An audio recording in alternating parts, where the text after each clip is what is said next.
Hello කොහොමද? අද අපේ බබාලාගේ කැවිලි හදන දවස අද අඟහරුවාදා. ඉතින් ඔන්න දැන් කැවිලි හදන්න මේ වීඩියෝස් ටිකක් අරගෙන ආවේ ඔයගොල්ලන්ට. අපේ අමුද්‍රව්‍ය ටික මෙතන තියෙනවා.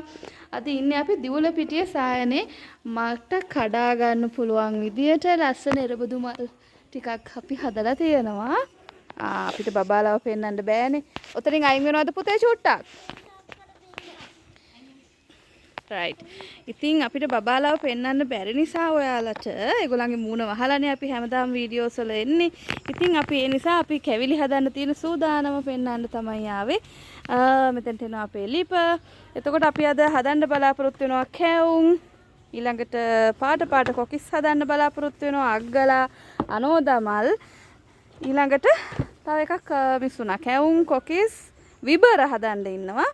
අග්ගලා මේ හතර තමයි අපි ලන්ච් එකට කලින් හදන්න හිතාගෙන ඉන්නේ. ලන්ච් එකෙන් පස්සේ අපි බලාපොරොත්තු වෙන්නේ කිරියා එහෙම නැත්නම් කිරි දොදොල්. එතකොට කිරි දොදොල් වගේ එකදි මම ඒ ගැනත් කියන්න ඕනේ. දැන් මේ හැම කැවුමකදීම අපි මේ කැවුම් හදන්නේ කොකිස් හදන්නේ මේ කැවිලි හදන්නේ බබාලා එක්ක විශේෂයෙන් දිවුලපිටිය ස්වාධීනත්ව පුහුණුවේ දරුවෝ එක්ක ඔටිසම් දරුවෝ එක්ක හදන්නේ. එතකොට ඒගොල්ලන්ට සියුම් චාලක හැකියාව වර්ධනය කරන්න පුළුවන් මේ කැවිලි හදන එකෙන්. හැබැයි කිරි දොදොල් එහෙම නැත්නම් දොදොලක් හැඳි ගන්න එකෙන් අපිට දෘಢ චාලක හැකියාව වර්ධනය කරන්න පුළුවන් ඒගොල්ලන්ගේ. ඉතින් අපි හැමදාම ටොයිස් එක්ක පින්තූර පොත් එක්ක ගනුදෙනු කරනවානේ. හැබැයි මේ වගේ ස්වභාවික ක්‍රියාකාරකමක් එක්ක ඒගොල්ලන්ගේ කුසලතාව වර්ධනය කරන්න පුළුවන් වගේ මේගොල්ලන් ඒකට හරිම කැමති.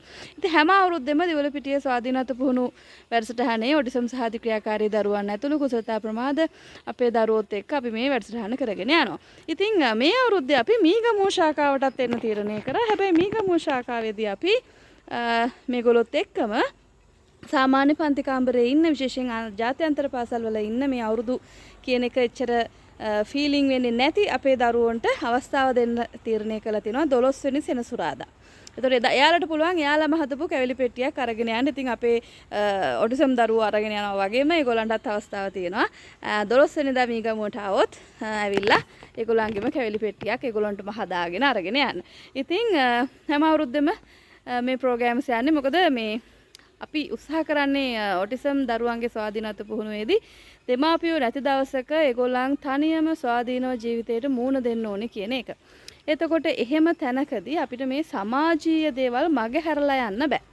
එතකොට අපි සමාජෙත් එක්ක ඉන්න තරමට ඒගොල්ලන්ට ලැබෙන සහයෝගය, ඒගොල්ලන්ට ලැබෙන අවස්ථා, ඒ දේවල් හැමදේම වැඩි. ඉතින් ඒක නිසා ඒගොල්ලන්ට මේවට පෙරහුරුවක් විදියට තමයි මේ ස්වාධීනත්ව පුහුණුවේ අරමුණ ඒක.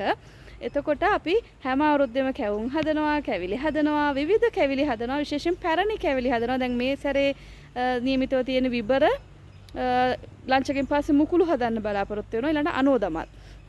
ඒ තමයි මේ පැරණි කැවිලි වලින් අපි මේ අවුරුද්දේ තෝරගත්තුවා. සාමාන්‍යයෙන් ඉතින් සුපුරුදු කැවිලි ටික යනවා කොයවුන් ඊළඟට කොකේස් ඒ ටික අග්ගලා යනවා. මොකද මේගොල්ලන් අර ගුලි කරන ඒ ස්කිල් එකට ඒගොල්ලන්ට මේ ටිකක් අඩුයි. ඒගොල්ලෝ වැඩි කැමති නෑ අතේ ගෑවෙනවට. එහෙම ඔයගොල්ලෝ දන්නවනේ සංවේදන ගැටලු තියෙන්න පුළුවන් මේ දරුවන්ට. ඉතින් අග්ගලයක් හදලා අග්ගලේ කන්න හම්බ වෙනවනේ. ඉතින් අපි සාමාන්‍යයෙන් මේ කැවිලි හදනකොට මුලින්ම හදන්නේ කොකිස්. හේතුව තමයි ඒගොල්ලෝ මේ දවස පුරාම කොකිස් කකා තමයි ඊටු කැවිලි වලට දායක වෙන්නේ. ඉතින් ඒගොල්ලන්ව පෙන්වන්න බැරි නිසා ඒගොල්ලන් සූදානම් වෙන අතරේ බඩු ටිකයි වටපිටාවයි අරගෙන ආවා ඔන්න ලයිව් ඕගොල්ලන්ට. ඉතින් අරගෙන එන්නම් ඒගොල්ලන්ගේ මුණ වහපු වීඩියෝස් වලින් අපි මොකද කරේ කැවුම් හදුවේ කොහොමද කියලා.